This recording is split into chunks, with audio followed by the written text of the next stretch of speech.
Welcome back to Ignition GT, and if you've just tuned in, thanks of course for joining us.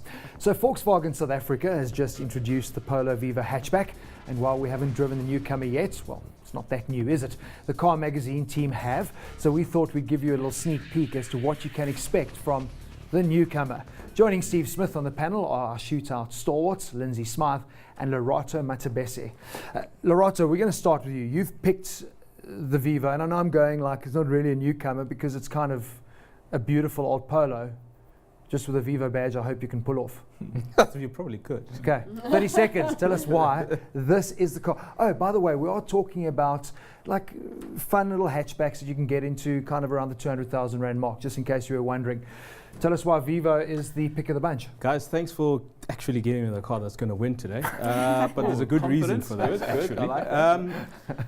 It's the second best-selling vehicle in the South African car market. And I think VW just thought, oh, hey, it's a working recipe. Let's just rebadge it and call it a Polo Vivo, because the new Vivo, rather the new Polo is out now. And I couldn't have thought that it's really a stroke of brilliance. What can I say, man? It's evergreen, you know. It's gonna sell in droves, and yeah, it's built right here in South Africa. What you didn't say is that they did take the turbo engines out and put the old tried and tested 1.4 in, which is, I mean, the price point, which we will get to. It's fine because that's where it all started anyway. Yeah, Steve and I we played beach volleyball before. You know where you spike and the ball sits up there and then Steve's going to save it out. Okay, before we get to the little debate around the car, I mean, we joked, Steve, you and I earlier about it's such a beautiful looking car, that Vivo. Literally, I mean, just pull the Vivo badge off and you've got a very cool looking Polo. But you've got a car that I know you are so confident is going to win, because it's all about size and spec and turbos. Yeah, I think in this market segment, you're looking for great value for money. You're looking for spec. You're looking for size. Perhaps your first family car. You're looking for a little Romanian flair going on there in this rebadged Romanian flair. What are the bell bottoms sausages and at you? 70s suit. So I think you're looking for something a little bit different, and you know, in some ways the technology is a little advanced. I've got a turbocharged small capacity engine here, and I think you guys we're all natural. Old school, huh? We natural. It's nice to be all natural. You know, fine down at the coast for you lot, but come up to the reef and things are a little different. Don't worry, I've got him. I've got him on that come up to the reef and find things a little bit different. It is a great car and great package. Romanian flair. I feel like we're in an old James Bond movie. I can just imagine. They always were the baddies. You, Lindsay, have picked a car that I know you love. We still do, even though it's older. I hope you've got a good sales pitch for why Swift is still relevant. I'm waiting for this one, boy. The new Swift is on its way, which means you're going to get great deals on the old one. And it won't be a bad buy, because this is, if you know, screw the practicality and the popularity and practicality. This is all about the drive. So if you are a person who wants to buy a cheap car that handles really well and is lots of fun to drive, then the Swift is your pick. Yeah, it will handle well. And it's the cheapest. Yeah, it will handle well with a 1.2 litre engine. I imagine it should be the cheapest, because it is that old, but that's a very good sales pitch. So these are going to be going even cheaper than that. They're going to be giving them away right now. Okay, on to me. I'm hoping all of you guys have figured out by now why I have the best car, because I've got a little bit of everything here. I'm glad that I don't have a turbo engine, because I think people buying in this segment are looking for reliability, dependability, something that is free revving, that when you do put people in, it can actually move them. It's got really, really cool styling. I mean, when the Figo first came out, it was obviously old Fiesta, but it's kept with a Ford family face. So it's only old Fiesta now. It's only old Fiesta. Okay, yeah. It's very much what VW is doing. Yes. So Lerato and I have a lot of similarity here. And if you look at price, it kind of just sits where it needs to sit. Right. In the ugly pile. I don't even know what that means. It sits where it needs to sit. From a pricing perspective, it's not the most expensive, it's not the cheapest, it's the one that makes the most sense to buy. My opinion, anyway.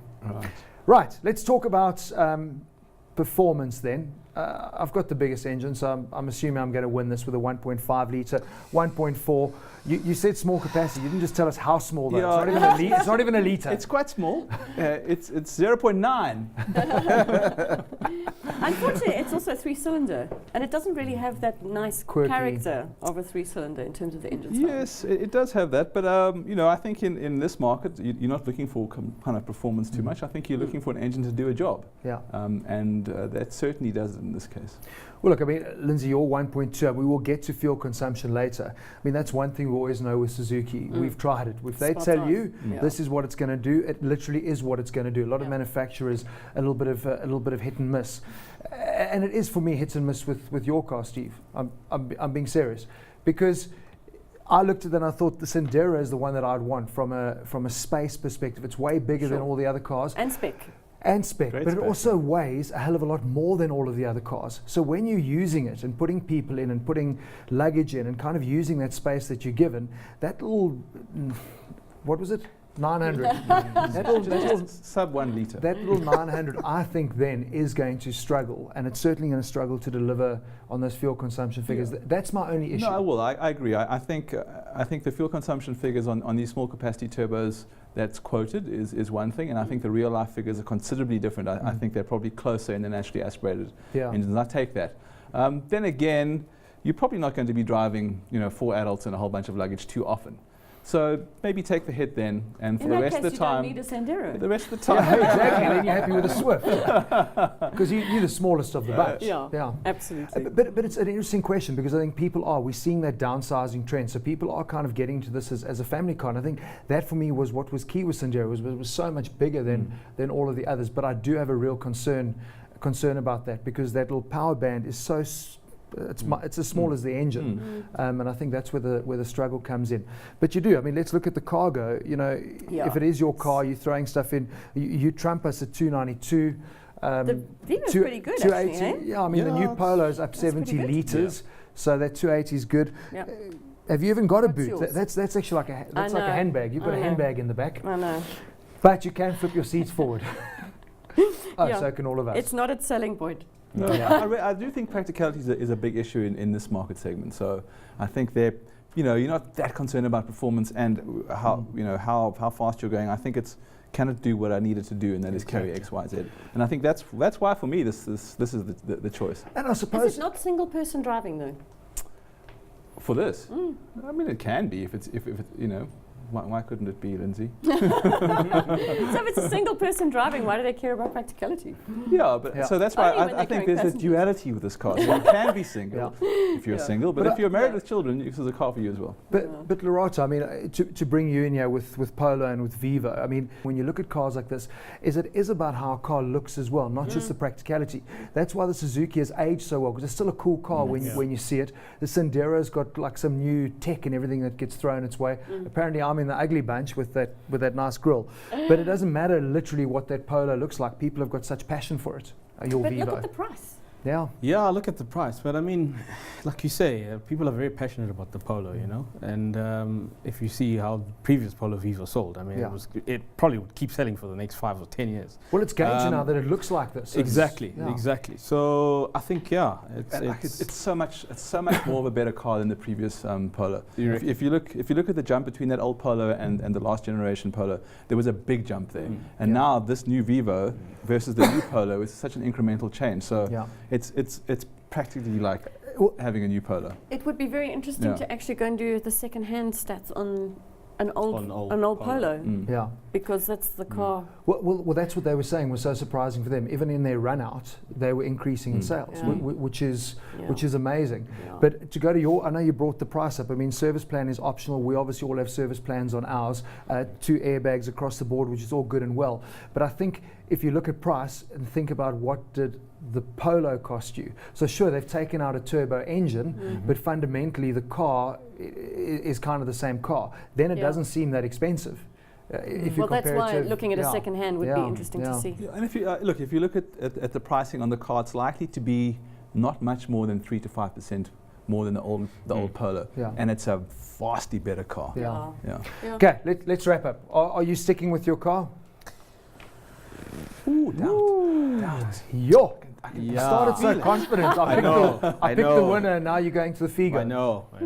You Figo? No way. No way. Where are you going? Hi, Sandero. Steve, my friend. You're going Sandero. I'll probably pick the Sandero. Hey, I think it's Why? just from a size point of view. You're getting a lot of car for the money, and like I say, that 900cc up here, it performs quite well. Driven that engine in the old first generation, or rather the pre-facelift Yeah. Polo, and it's not the best engine, especially up here. Okay. Struggles a bit. So the Sandero would You're obviously sticking. I'm not really sure what to say. I think Lerato said has argued very astutely for my own car. So thank you to that, and I'll take You the victory. staying? Yeah. Lindsay, where are you going? I love the Swift. I do love the Swift. It's one of the first cars we ever reviewed here Mm. on Ignition when we started the channel in 2008. Was that on track? It was at Killarney Raceway. Eish. I took it around. It was great. So yeah, if practicality is not an issue, then I would stick with the Swift, especially given that you might get some good deals on it right now. I think VW a lot. I get a little bit off put by knowing about the insurance issues with buying a Polo. Vivo, but otherwise it is a great car, and the Sandero is infinitely practical, absolutely, and great spec. It is probably the best value for money if you want practicality. For me, the looks don't appeal. Yours is a non-contender. I think if I want resale value, I'd definitely go Vivo without a doubt, because it's going to retain its value. I just worry about a lot of the new tech and its application with small turbos like that when they really are used, and that's why I kind of stick with Figo, because it does everything it needs to do. That engine's free, revving at 1.5. Your fuel consumption is going to be true, and I think it's kind of a good compromise between all of it. Value for money, for sure. Sandero ticks the box. I just worry about I'm a family, and that's people are buying those cars as families. How that thing's going to do up here. I know you said performs well if you happen to have it in that power band for 1 split second. So I won then, right? I don't know. Is Hey. it two? Yeah, it's two against two, and two Lindsay against was one. like, she was Yeah, very close. She played that kind of practicality, Okay, but I know okay. that's what she wanted. Again, Okay. it's all about what you're after. Yeah. Okay, Really. I've decided. it's not the Figo, Cape Town though. needs some good news right now. They need to feel like they're winning something. So you win. Hopefully that's going to bring rain as well. That'll be fantastic. Good debate though, and I think that is what makes Shootout like this so much fun, especially in this segment, because there's so much movement and a lot to choose from. With that, we've come to the end of another show. But of course, be sure to tune in again next week when we get behind the wheel of Mini's new GTC race car. Car Magazine reveal their top buys in 12 vehicle segments. We meet up with Dominic Rimmer of Isuzu Motors South Africa, and Tasman finds out if the VW Beetle is at home on the racetrack. So we plowed this week with visuals of Jaguar Racing's Formula E driver Ho Ping Tung. It's a good name, hoping to be a good racing driver. Anyway, he's piloting the all-new Range Rover Sport plug-in electric hybrid vehicle up to Heaven's Gate in China. It's known as the Dragon Road, and this 11.3 kilometers of paved road encompasses 99 turns, 999 daunting steps, and makes the Stelvio Pass look like, well, leftover fettuccine. Hopin has become the first man ever to accomplish this incredible feat, although it's uncertain whether anyone else has been mad enough to even try it. But until next time, don't try stuff like this at home or on our roads. Leave stunt driving to the professionals. Take care.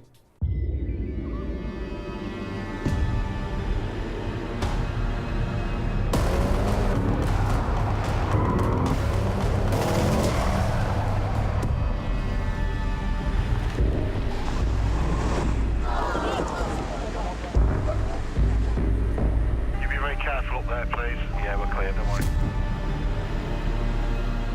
All clear.